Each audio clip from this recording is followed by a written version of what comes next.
खुलुमबाय, आंनि BTR news चेनेलाव गासैखौबो बरायबाय। आंनि चेनेलखौ साबस्क्राइब खालायाखैबा साबस्क्राइब खालायदो आरो बे खाथिनि बेल आइकन बेलखौबो थुनानै होदो जाहाथे मोजां भिडिअ थाबनो सहैनो हायो।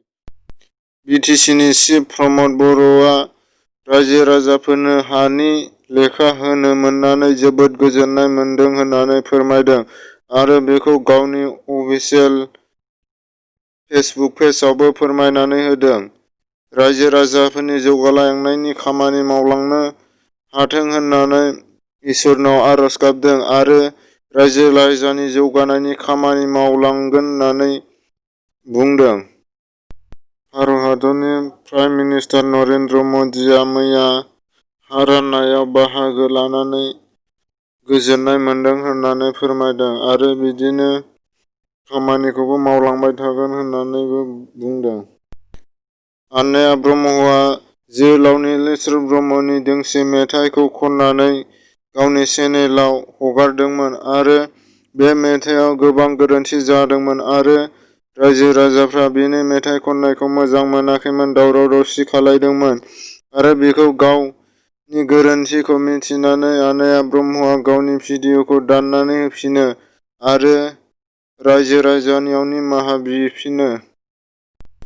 BTR गोरोबथानि सान फालिनायनि सिगां मैया मोनसे हिंसायारि जाथाय जायो। BTRनि गोरोबथानि सान फालिनायनि मोनसे बेनारखौ माखासे सुबुंफोरा बिसिनानै होफैदों आरो बेवहाय बाहागो लागोन BTRनि चिफ प्रमद बर' आरो आसामनि चिफ मिनिस्टार सर्बानन्द सन'वाल आरो भारतनि नखर मन्त्रि अमित शाह मोना बाहागो लागोन। बेखौ दिनै मोजां खुंफुंलांगोन। BTRनि चिफ प्रमद बर'आ पस्टार बिसिनायखौ नुनानै गोख्रों रावजों सोंखारिदों। डिसक्रिपसनाव थांनानै आंनि फेसबुक पेजखौ थांनानै लाइक, कमेन्ट, शेयार खालायनानै होयो जाहाथे 1000 मेम्बार्स खालायनो हायो फलोवार्सफोरखौ थाबैनो।